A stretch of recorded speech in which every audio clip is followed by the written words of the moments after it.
Bonjour, comme promis, je vous fais l'explication linéaire du premier texte d'oral, l'extrait d'Horace, en 10 minutes. En tout cas, j'essaie parce que c'est souvent difficile quand on a beaucoup de choses à dire de rester dans les 10 minutes.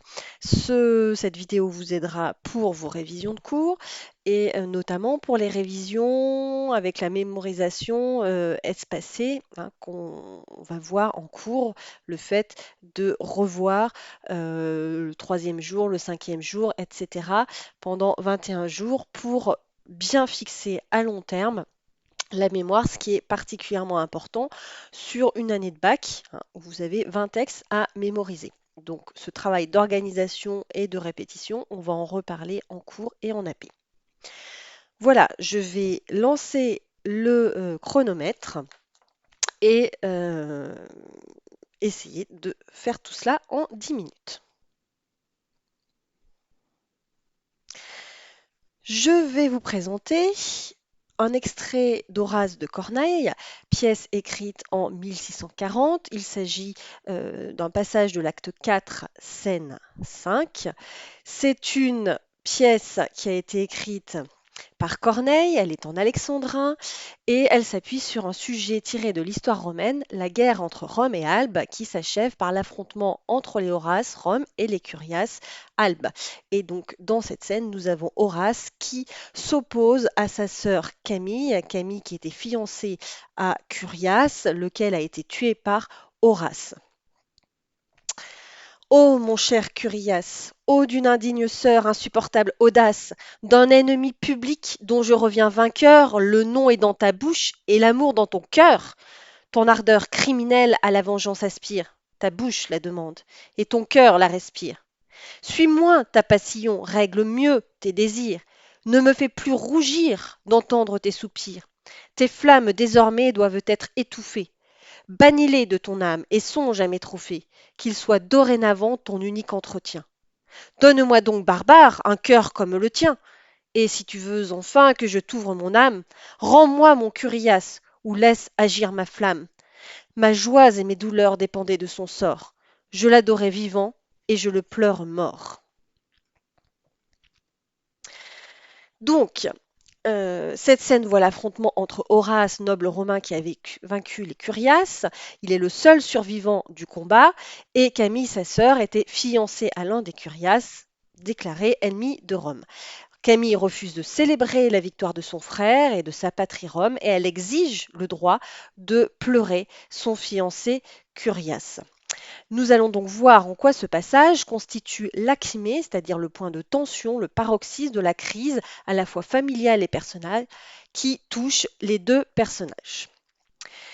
Nous pouvons voir qu'il y a un mouvement, on peut séparer le texte en deux grandes parties. Après la réplique de Camille, la réponse d'Horace, où il reproche violemment à sa sœur de penser à Curiace au lieu d'honorer sa victoire.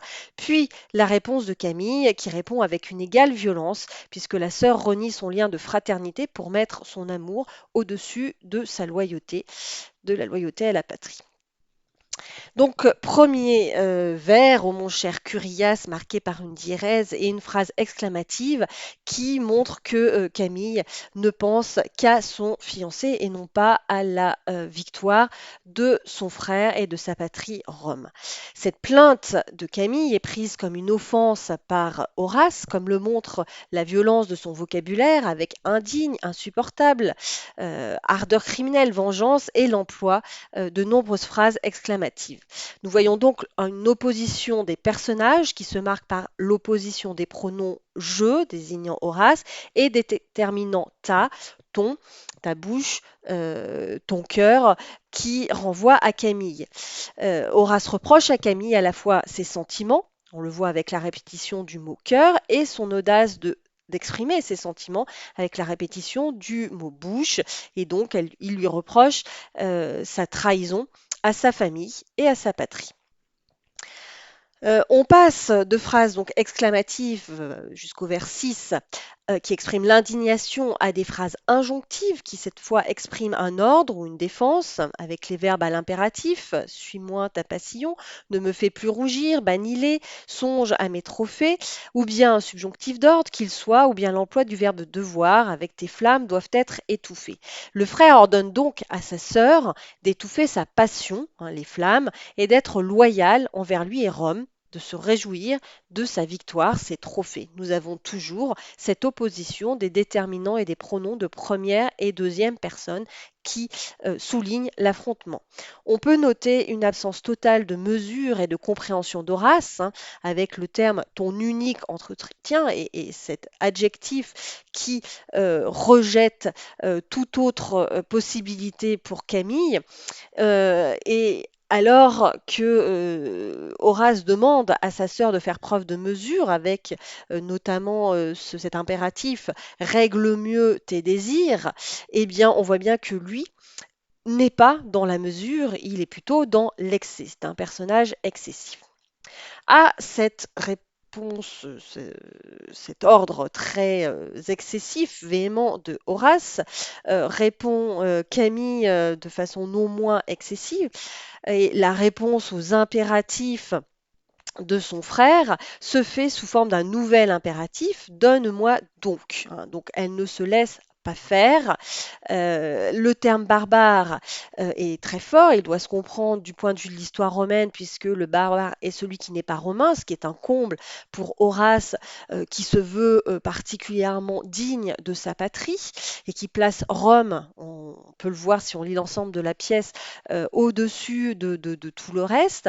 Mais du point de vue du XVIIe siècle et de Corneille, il s'agit plutôt d'un manque d'humanité. Il faut donc comprendre que Camille répond à son frère, si tu veux que je fasse ce que tu me dis, c'est-à-dire d'oublier Curias et de célébrer sa victoire, alors il faut que j'ai un cœur insensible comme le tien, barbare comme le tien. C'est donc un impératif qui finalement reproche l'insensibilité de son frère. Donc, Camille refuse d'accéder à la demande de son frère et on le voit dans l'alternative impossible qu'elle lui impose. Rends-moi mon Curias ou laisse agir ma flamme. On a donc deux impératifs qui montrent que Camille ne se laisse pas impressionner, elle défie son frère. Horace ne peut ressusciter Curias, il doit donc accepter la douleur de Camille. Puis, à partir du vers 15, Camille réaffirme ses sentiments. On peut noter les pronoms et déterminants de première personne, je l'adoré vivant, je le pleure mort, qui correspondent au registre lyrique. La force des sentiments est soulignée par l'antithèse, antithèse répartie entre les deux hémistiches de l'alexandrin. Je l'adorais vivant et je le pleure mort. Adorer s'oppose à pleurs et vivant à mort.